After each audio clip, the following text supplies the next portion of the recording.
I'm excited to welcome up our next storyteller. Jared Yazzie is the designer of OXDX, and he is here to talk to us about his life as a fashion designer who kind of lives in two worlds, brings them together in streetwear. Jared, thanks so much for being here tonight. Hey, it's good to be here.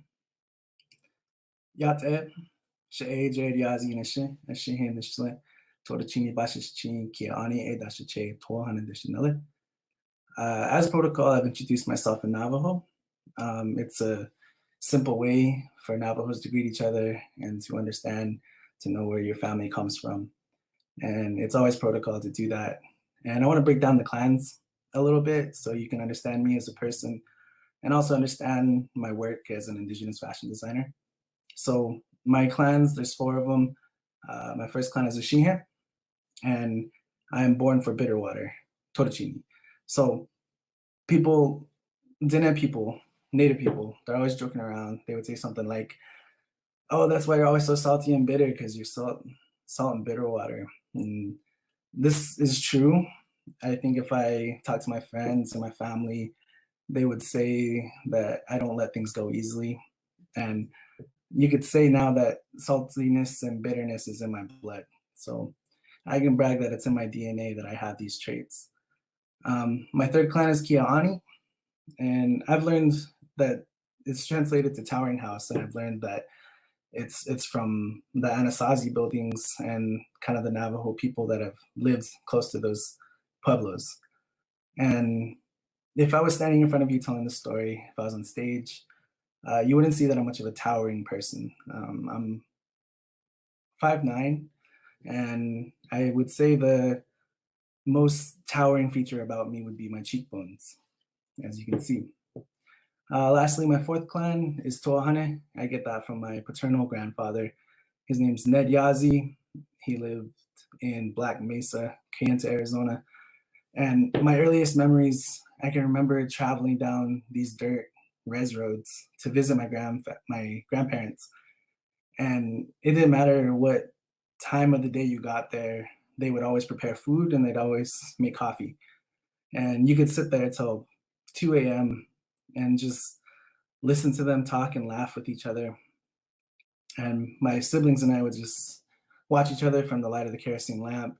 We'd warm each other next to the wood stove and we just listen to their conversations. But that was sort of a privilege because we had this barrier. I only speak English. My grandparents, they only speak Navajo, both sides of my family. So I can hear these conversations and not really understand what's happening. But I had enough tools and resources to gather a few words. So I can say Yat'e when I see them, and that would mean hello. I could say Hagone when I'm leaving, meaning goodbye. Um, when I was little and I wanted like a soda, I could say Nully Pop Flop, and that would mean like give me a soda. And then if they wanted like beige, if they wanted a beige, I knew that they wanted a knife. So I'd run over and get it. And they'd be like, "Ahiyaha, namaste." And that was my nickname. And I didn't realize I was a grown man till I knew that namaste meant potato and that my grandpa was calling me chubby. And I knew these things from just watching and learning, and I developed some kind of understanding. My grandma was always moving about. She was preparing food and working. She was really frigid with her hands. I remember her running over miles of weird land to herd sheep. And mind you, she was well into maybe her 80s at this point. Um, and I remember her just wearing long tiered skirts, buttoned up blouses all the way to the neck, um, and her hair up in a bun. And oftentimes she would just have these hands that were soft but also inviting. And those are the same hands that I'd see her stir dying fire. She just reach into the fire, stir it up with her hands to keep it from dying. She would flip tortillas right off the stove. I tried that before and I couldn't handle it. And she'd also just be covered in blood sometimes with her hands and her arms covered in blood when she was butchering and skinning and just preparing food for the family. But that was my loving grandma. She was a rad lady, and I'm very proud that her clan survives within me. So these clans have survived like generations of colonization, and it's really a miracle that I have the opportunity to sit here and talk to you. I feel like it's a miracle that I exist because of everything that's happened, and it really speaks to the resiliency of Native people. And it's taken me years to be comfortable with kind of saying my title, but I am proud to say that I am a fashion designer and artist. But even more proud, I am an Indigenous fashion designer and artist. And that matters to me because my work can do so much in correcting the misrepresentation of Native people, because there is so much that exists today. And I founded my clothing company in 2009 from a dorm room at the University of Arizona. I remember sitting in classrooms and just felt like I couldn't speak loud enough. I felt overlooked and that I didn't have a voice. I felt overwhelmed from it, and I felt salty, and I felt bitterness again in my blood. And sometimes it felt like we were speaking different languages, and I needed to find a way to communicate. I took to clothing design to tell more stories about Native people and to speak on Native issues. I wanted my clothing to be conversation starters.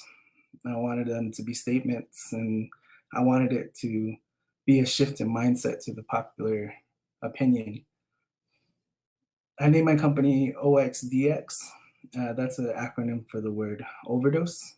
And overdose was a word I used to describe the world operating around me. Everything felt overconsumed and selfish. Everyone was hustling and bustling. Everyone was trying to get ahead, seemed too focused on the wrong things. And they were, in fact, overdosed on the ingredients that society tells us that we need to survive. And whenever I watch this hustle and bustle, I can't help but think of my grandma. I couldn't help but to think about how she was doing, if the sheep were okay, if she had enough firewood. And I remember my younger days when my whole family would travel back to Kayenta and go back for harvest season. So it was my grandparents looked over this huge cornfield, and we would spend 3 days as a family picking and cooking and just gathering as people. We could literally drive a truck down the rows of corn, throw corn in it until it was filled up, and do that over and over again. There was so much corn there. And my grandpa, who was limited in his mobility, you would often see him walking with a cane. But even more often, you could see him using the tractor as his res-built wheelchair, just cruising around, getting to the places he needed to go. He would often angle the front end loader up, and we would throw corn in there like we were playing basketball. And then at the end of the day, he would literally scoop us up, give us a ride back to the house. And I remember those times, and it felt like such a simple way of living. My grandparents lived from the land to exist, and I was sitting in a classroom spending thousands of dollars trying to be validated by systems that worked to erase me. And again, I felt saltiness, and again, I felt bitterness, and it boiled in my blood, and I couldn't justify staying at a university that much longer. It was only months later that I lost my scholarships, and then I eventually flunked out. And at that point, I took fully to art and dedicated myself to OXDX. And when I say dedicated myself, I mean I had a really broke and low-ended existence trying to fund my business. And I was really blind to the fact of how much money and time it would take to run this thing. I was a cashier at Family Dollar. I did that for years while also living on my brother's couch. My brother's friend had a screen printing press in his garage, and I would learn how to screen print from him. And I did that for years, just making paycheck to paycheck. And once receiving the paychecks, running to the other side of Phoenix, grabbing a bunch of blank tees, screen printing my designs, and trying to sell them to as many people as I could. I tried to get to the farthest places I could get, even though it was expensive.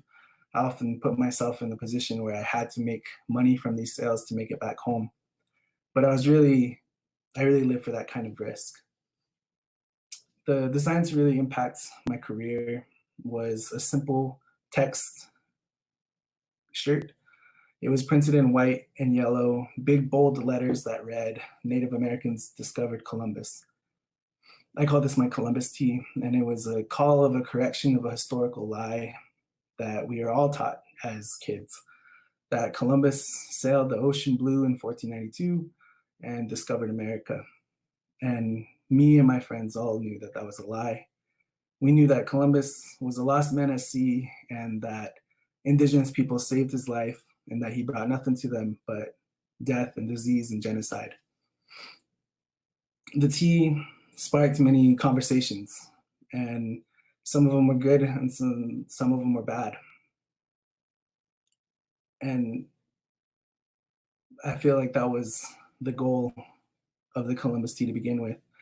It made an impact in my community, so much that my online store was buzzing with orders. And I remember being in my garage, screen printing in 110-degree heat as orders were pouring in, and I was shipping to places all over the US and Canada, even as far as Australia, Japan, and the UK. It would garner some attention from people writing articles in CNN, in Women's Wear Daily, the Huffington Post, and even Vogue. And I even had the opportunity to send my shirts to be displayed under glass at the Smithsonian Museum. Now, the first time I told this story, I was at the Phoenix Art Museum, and just that same month, I was praising the city of Phoenix for unanimously voting to change Columbus Day to celebrate Indigenous Peoples Day. And it felt like a win in a line of so many losses. And it's a really hard thing to communicate to people, that everyone is preaching equality, but Native people are looking for reparations. Reclamation can be a real trendy word on Twitter, but it's not much of a trendy word when your own history consists of forced relocation and the long walk, these concentration camps that we call reservations, and the forced systematic erasure of Native people through things like boarding school and blood quantum and government ration food and military enlistments. This story is easy to be displayed in museums. It's easy to be displayed on TV shows as a thing of the past, but this is our history. This is my family's history. This is my parents' and my grandparents' stories.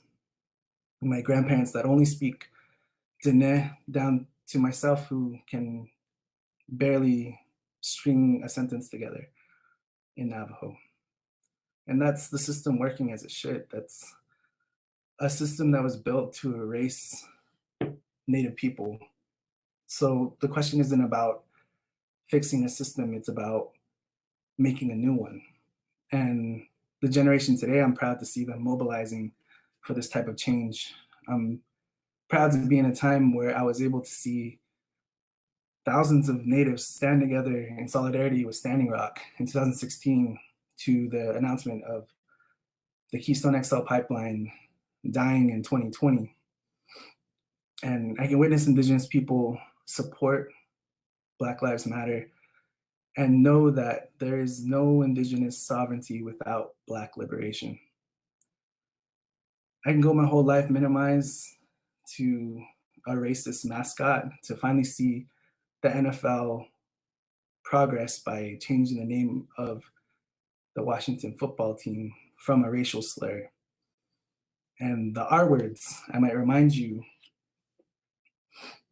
are derives from a bloody patch of skin taken from dead Native people, Native men, Native women, and Native children, and used as currency by white settlers.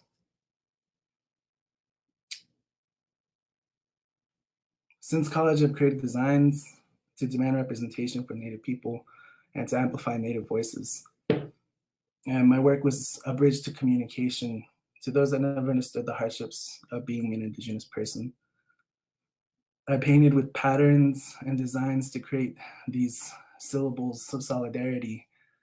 And I feel like my work is a collaboration for us all to create a common understanding. And I will always create with my grandparents in the back of my head and on my mind. They aren't with us in this world anymore, but I know that they watch over me. I know that they see the work that I'm creating and that they are proud. And even though they don't understand the words that I'm saying now, they are proud. So I'm not fluent in Diné, but I do know how to say thank you. Yeah.